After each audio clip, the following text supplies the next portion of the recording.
Welcome to What's Happening Now, your go-to source for all things geopolitics and international relations. I'm VG, and each week we dive deep into the complex world of global affairs, unraveling the stories behind the headlines and exploring the forces shaping our world. From diplomatic shifts and international conflicts to emerging trends and global power dynamics, we're here to break down the big issues and provide you with the insights you need to understand today's rapidly changing landscape. So whether you're a seasoned political junkie or just curious about the world stage, hit that subscribe button and join us as we navigate the intricate web of global politics. Let's dive into what's happening now. According to former Singaporean diplomat Kishore Mahbubani, the United Kingdom, a permanent member of the UN Security Council, should step aside for India, which he believes deserves its rightful place.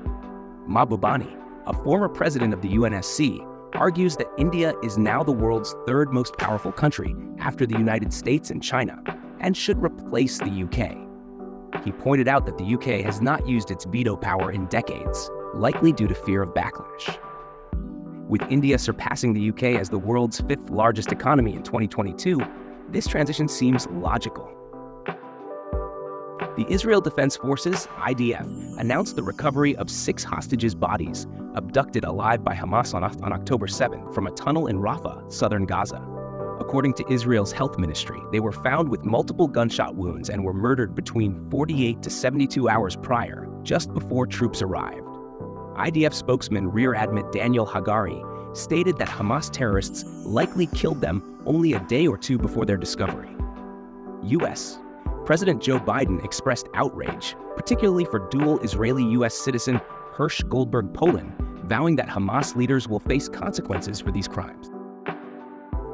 Russia has announced plans to revise its nuclear doctrine, sparking speculation about potential implications.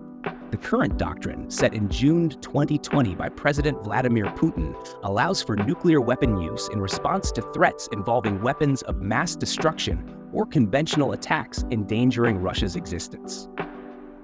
Amid heightened tensions over Ukraine, Deputy Foreign Minister Sergei Ryabkov linked the changes to Western actions. Ultra-hawkish expert Sergei Karaganov has advocated for lowering the nuclear threshold, warning that fear of nuclear war has faded. Former diplomat Nikolai Sokov suggests the changes may remain secret, signaling caution to the West while avoiding alienating neutral global powers. Taiwanese President Lai Ching-te challenged China's territorial integrity claims over Taiwan, questioning why Beijing doesn't seek to reclaim land ceded to Russia in the 19th century. Lai referenced the 1858 Treaty of Aigun, in which China ceded large parts of Manchuria to Russia during China's Century of Humiliation. He argued that China's desire to annex Taiwan is more about altering the global order for its hegemony than preserving territorial integrity. Historian Sergei Radchenko called Lai's comparison misguided, noting China settled disputes with Russia in the 1990s while never recognizing Taiwan as separate. Chinese nationalists, however, still discuss reclaiming Russian-held territories. Russian President Vladimir Putin raised eyebrows by expressing support for U.S. Vice President Kamala Harris's presidential bid, praising her infectious laughter during the Eastern Economic Forum. Putin remarked that Harris had been endorsed by President Biden after he withdrew from the race, adding, "Well, we will support her." Putin also criticized Donald Trump for imposing unprecedented sanctions on Russia. While these comments appear flattering, they come as U.S. officials accuse Russia of disinformation efforts aimed at influencing the 2024 election, historically favoring Republican candidates. Putin's remarks may reflect his long-standing tactic of sowing discord in U.S. domestic politics. A new twist emerged in the controversy surrounding the killing of a Bangladeshi teenage girl at the India-Bangladesh border, as Dhaka blamed India's border security force, BSF, for the incident.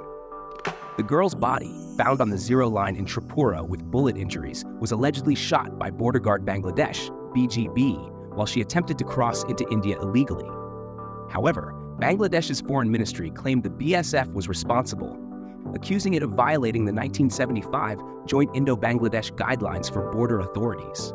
The BSF, however, insists the girl was likely shot by BGB and died while trying to cross the border. At the invitation of Sultan Haji Hassan al-Bolkiah, Indian Prime Minister Narendra Modi made an official visit to Brunei from September 3 to 4, 2024, marking the first bilateral visit by an Indian Prime Minister.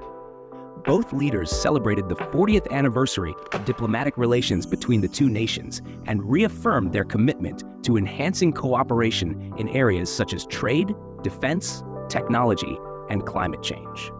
They also discussed regional security, maritime safety, and multilateral cooperation, emphasizing adherence to international law. Modi expressed appreciation for Brunei's support of Indian initiatives and invited the Sultan to visit India soon. At the invitation of Prime Minister Lawrence Wong, Indian Prime Minister Narendra Modi paid an official visit to Singapore from September 4 to 5, 2024. This marks Modi's 5th visit to Singapore, where he was welcomed with a ceremonial reception and held a bilateral meeting with Wong. Modi also met with Singapore's President Tharman Shanmugaratnam and senior ministers Lee Hsien Loong and Goh Chok Tong. During his visit, both prime ministers acknowledged the long-standing ties between India and Singapore, marked by mutual trust and extensive cooperation in sectors such as trade, defense, education, and technology. They celebrated the success of the UPI Pay Now linkage, noted the growing collaboration in green technologies, and signed multiple memorandums of understanding, MOUs, covering digital technologies, semiconductor ecosystems, and healthcare. Both leaders committed to further deepening the comprehensive strategic partnership. Modi expressed appreciation for Singapore's support of India's G20 presidency, while Wong praised Modi's leadership and India's growing role in global affairs.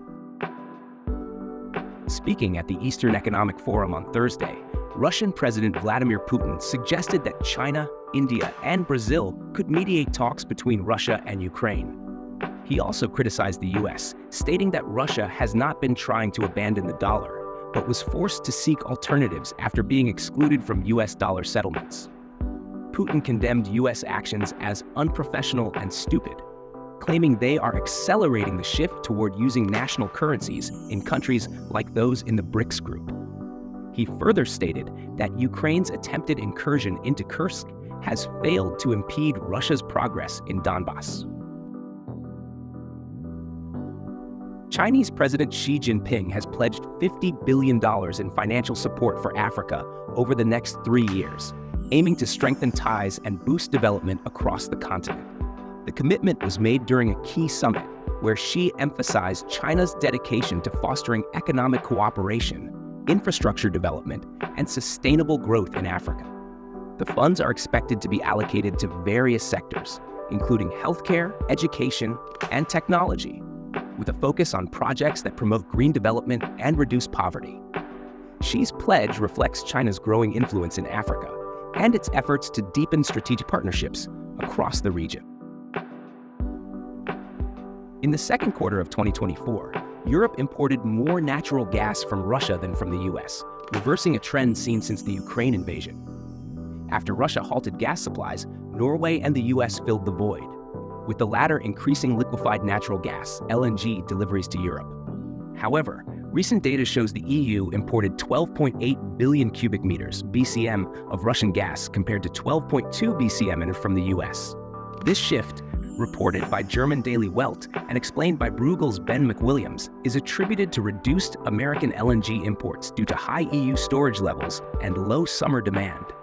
2/3 of the Russian gas came via pipelines through Ukraine and Turkstream, while the rest was shipped as LNG to ports in Spain, Belgium, and France. Critics, including Finnish MEP Ville Niinisto, argue that importing Russian gas supports the Russian war economy and advocate for a ban on Russian gas, although an EU-wide ban remains politically challenging. On September 7, 2024, India successfully tested its Agni-IV missile, marking a significant advancement in its defense capabilities. The Agni-IV, a medium-range ballistic missile with a range of approximately 4,000 kilometers, was launched from the Abdul Kalam Island off the coast of Odisha. This successful test demonstrates India's ongoing commitment to strengthening its strategic deterrent and enhances its ability to project power in the region. The missile, equipped with advanced guidance systems and multiple warhead options, underscores India's technological progress in missile development and its resolve to maintain a credible and secure defense posture. That's a wrap for today's global adventure. Remember, history is written by the victors, but podcasts are made by us. Subscribe for your weekly dose of global intrigue.